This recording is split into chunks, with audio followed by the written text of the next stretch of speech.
This episode of Trifles is brought to you by the BSI Press.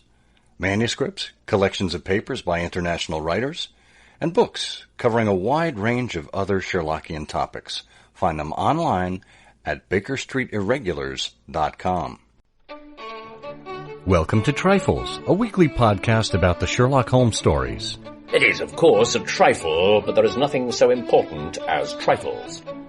Yes, the box was cardboard, the detective was dying, and the bridge was Thor, but there are so many other details to pick apart in the stories. Pray, be precise as to details. Have you ever stopped to wonder why James Phillimore disappeared looking for his umbrella? Or just how parsley can manage to sink into the butter? You are very inquisitive, Mr. Holmes. It is my business to know what other people don't know. Scott Monty and Burt Wolder will have the answers to these questions and more in Trifles. The game's afoot. Episode 211, The Three Professors.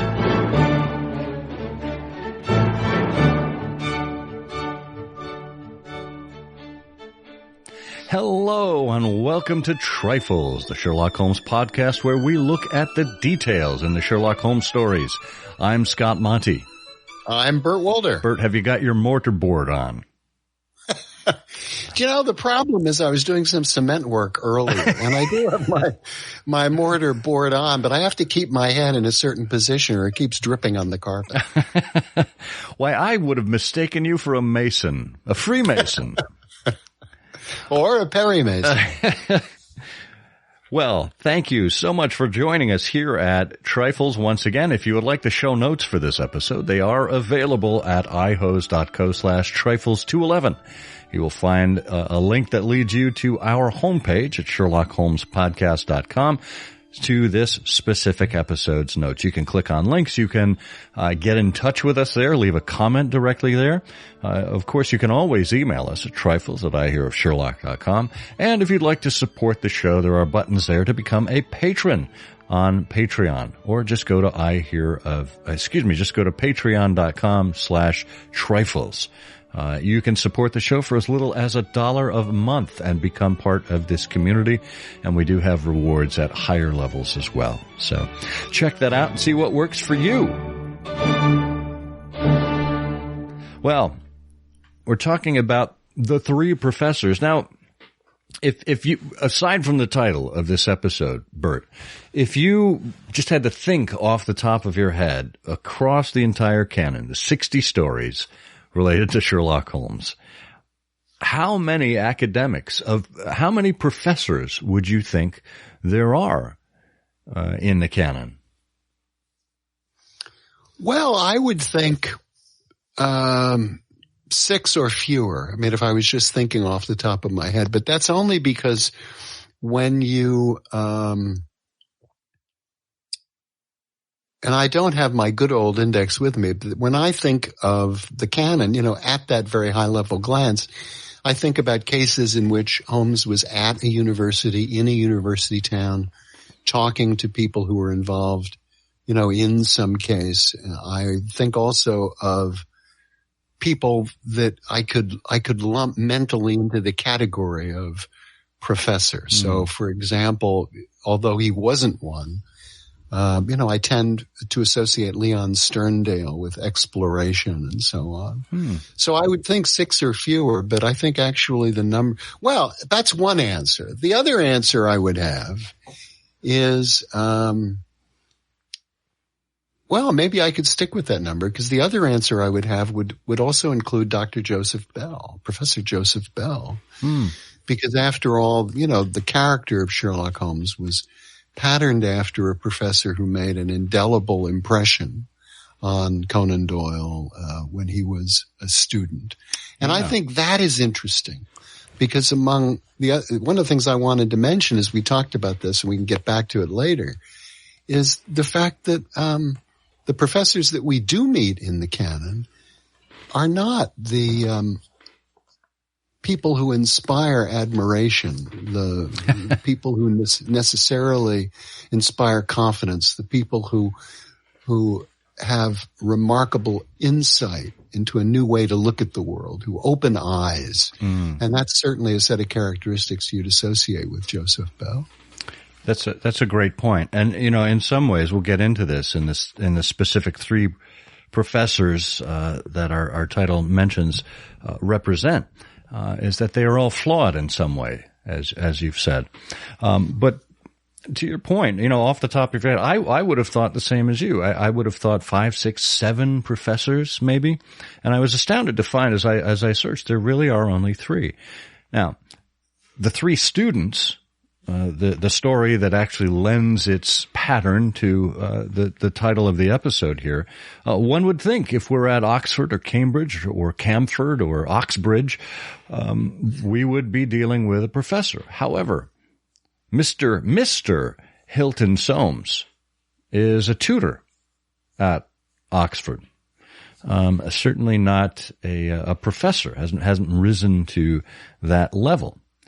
Dr. Thornycroft Huxtable, PhD, et cetera, MA, PhD, et cetera, is not a professor, but is simply the headmaster at the Priory School. Heidegger was the German master. Again, not a professor. And this is not a university level scholastic system. The Priory School is. It is a boys' school. All right, it is a public school. So, where we thought we might encounter professors in these academic settings, we are devoid of them. They are certainly academics, but they are not at the professorial level at that point. Right. It's interesting too that it's not, and it's also not clear to me. I mean, I haven't looked at it in any real detail, but the professionalism around education at this time, of course, in the 1890s. The difference between the professionalism of education in the 1890s and in the 1860s and so on, is great. But my memory is that there was a sort of a college of precept. There was an effort somewhere in the middle of the 19th century to organize the professionalism around the class of educators, the professional class of educators, and that there was a college of preceptors somewhere in London, which then became, because I remember passing some buildings somewhere.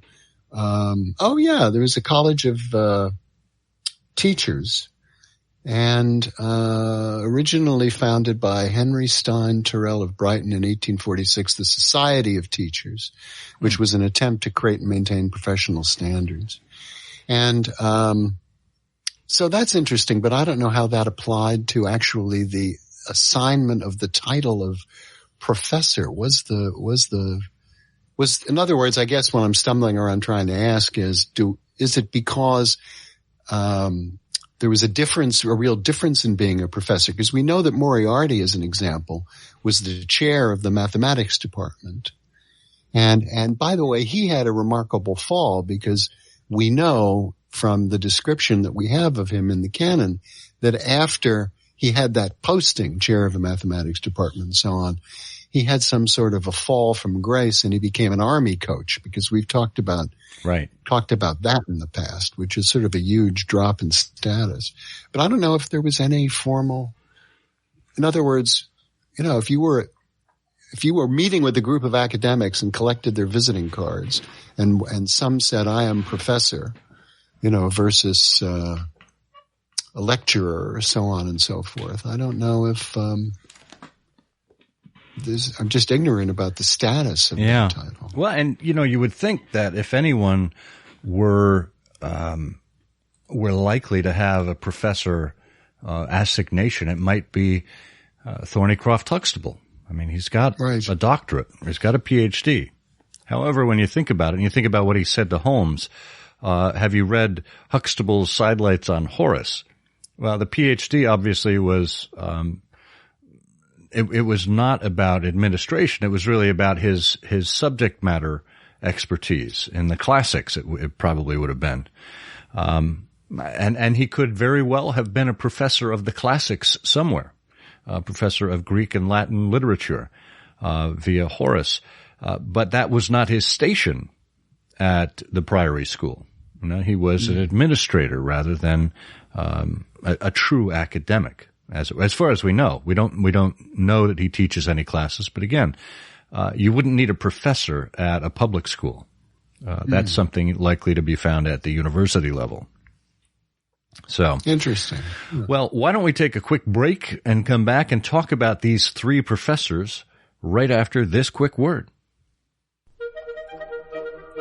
In 2021, the BSI Press features 3 new volumes. That's right, 3 volumes, including one from the manuscript series, one from the Professions series, and one dedicated to the outgoing head of the BSI. First, the manuscript series, you'll hear about the Staunton tragedy, that is, the missing 3/4.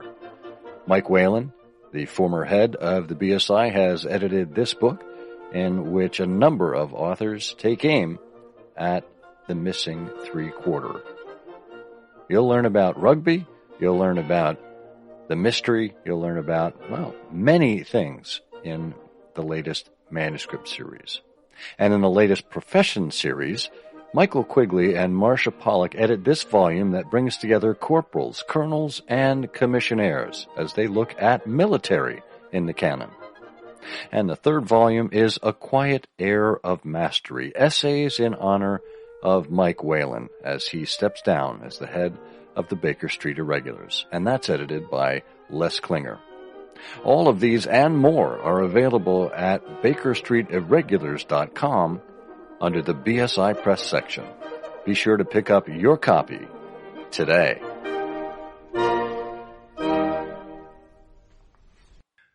We're back, getting all academic in nature. We're going to talk about these 3 professors that we've noted. Well, let's start with the most obvious, the most famous professor, certainly in the canon, perhaps in all of literature, Sherlock Holmes's arch nemesis, Professor Moriarty.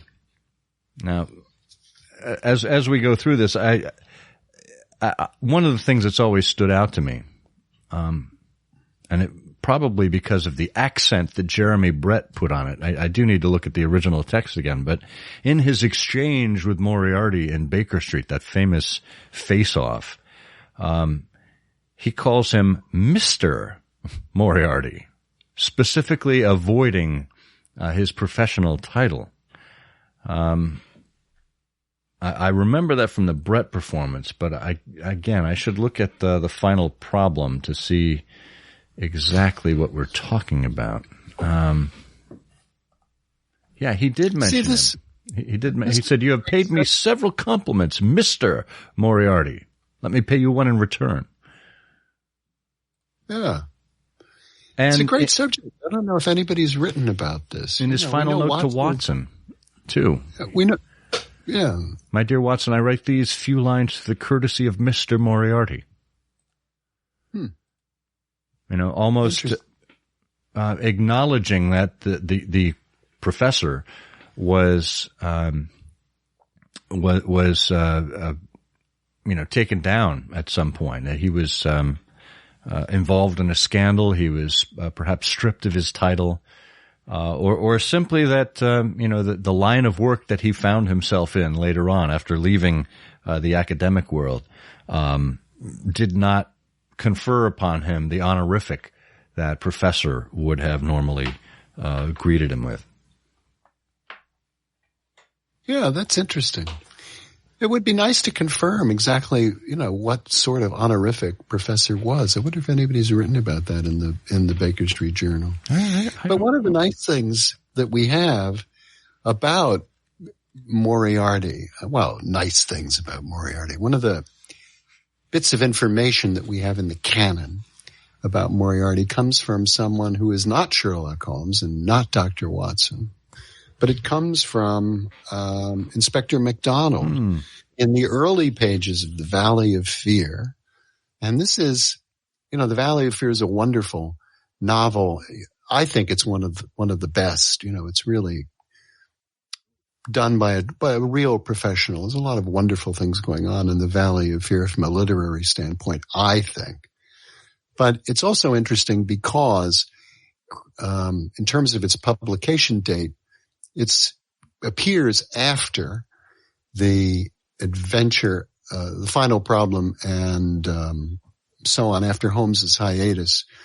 And yet Moriarty is still to be reckoned with. And so Inspector MacDonald is skeptical of Holmes' identification of Moriarty as an arch criminal. And MacDonald tells Holmes, after I heard your opinion, I made it my business to see him. I had a chat with him on eclipses. How the talk got that way, I can't think, but he had out a reflector lantern and a globe, and he made it all clear to me in a minute. He lent me a book, and I don't mind saying that it was a bit above my head, although I had a pretty good education. He would have been a great minister with his thin face and gray hair and solemn way of talking. And when I left, he put his hand on my shoulder, and it was like a father's blessing before you go out in the cold, cruel world. And I just love that. I just absolutely love that because, it gives you this image of this kindly professor. Yeah. And it's clear that, whether or not he still retained the honorific or the professional title of professor, he certainly had the countenance of a professor, of an academic, someone who is happy to demonstrate a particular theory or a particular piece of academia for a student who pulls out the items to help physically demonstrate what he means, to bring his lecture to life. So it's very consistent with the professorial type attitude one would expect. So that's a lovely little vignette there that I think we often gloss over because we just think of Professor Moriarty as this, this evil mastermind or perhaps he's known for his writing, the binomial theorem and the dynamics of an asteroid. But what is that really? That's abstract to us.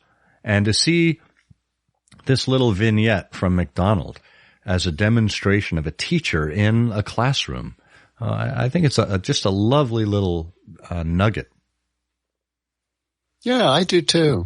And that's one of the reasons why the other professors we encounter in the canon are so disappointing because here with this little third-party reference to the feeling of being with Moriarty from this independent observer, this policeman, is so lacking. All we know as an example about Professor Presbury, who is the one of the lead features in the case called The Creeping Man, is that he is an eminent physiologist at Camford. This is another appearance of Camford.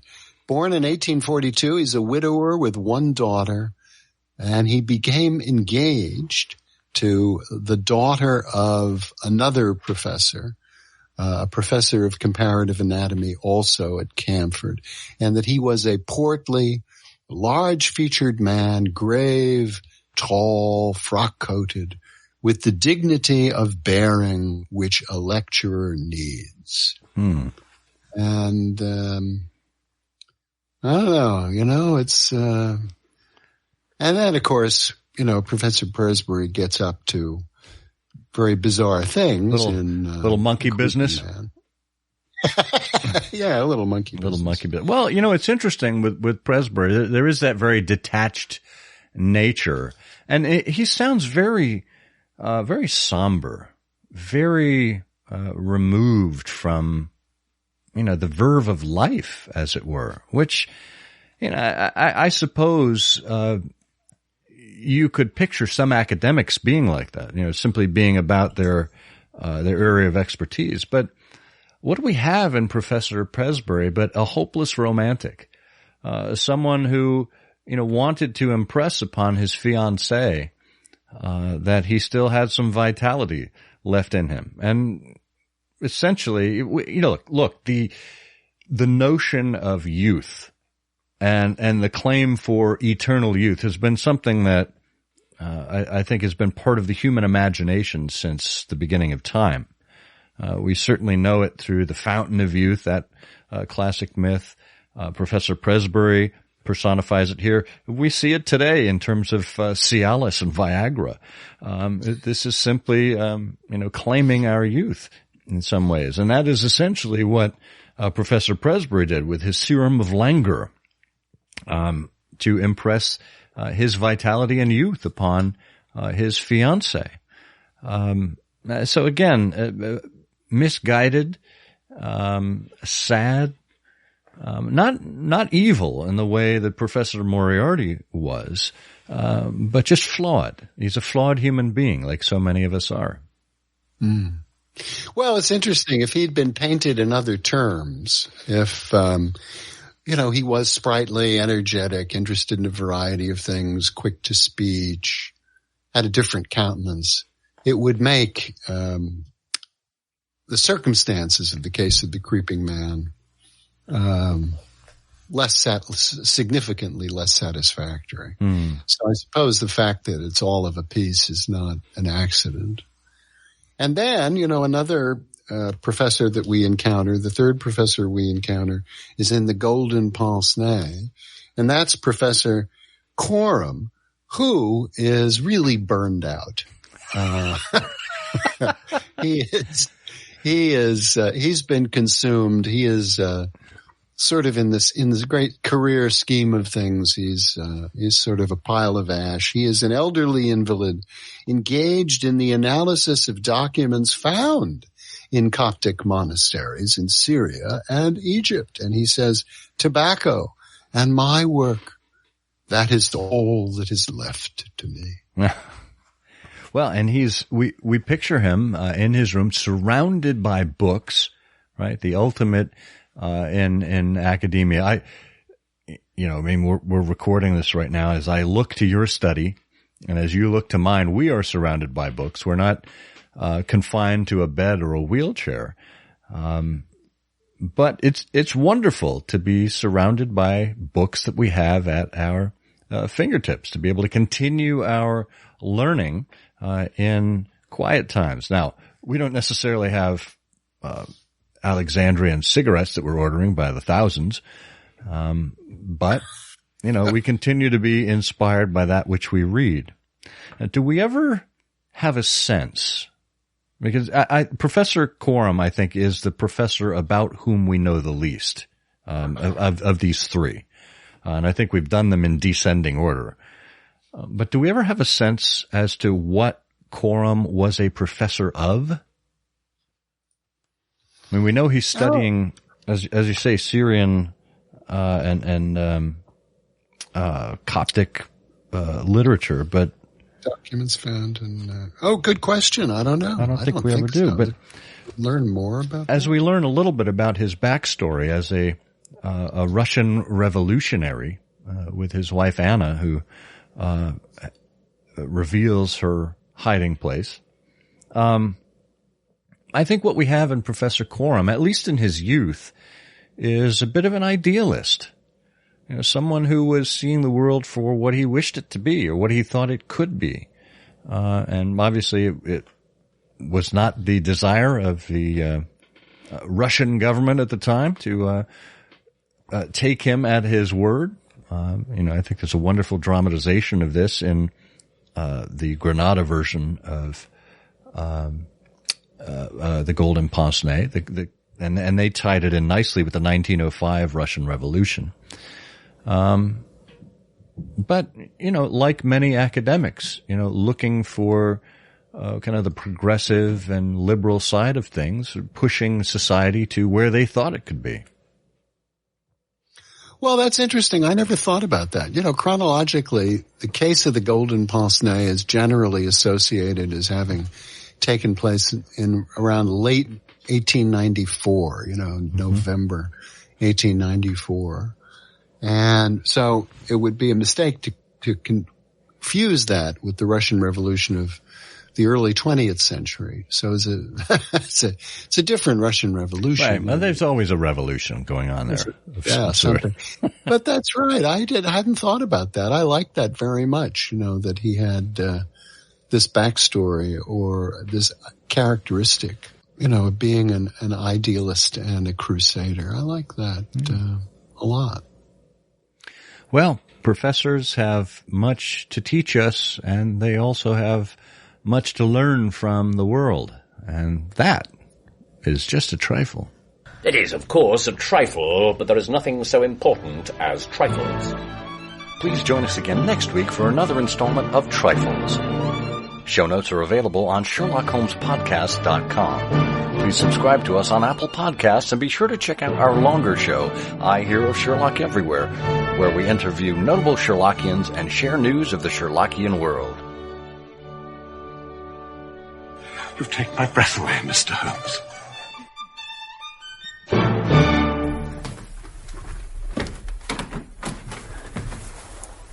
You have paid me several compliments, Mr. Moriarty. Let me pay you one in return when I say that if I were assured of the former eventuality, I would, in the interests of the public, cheerfully accept the latter.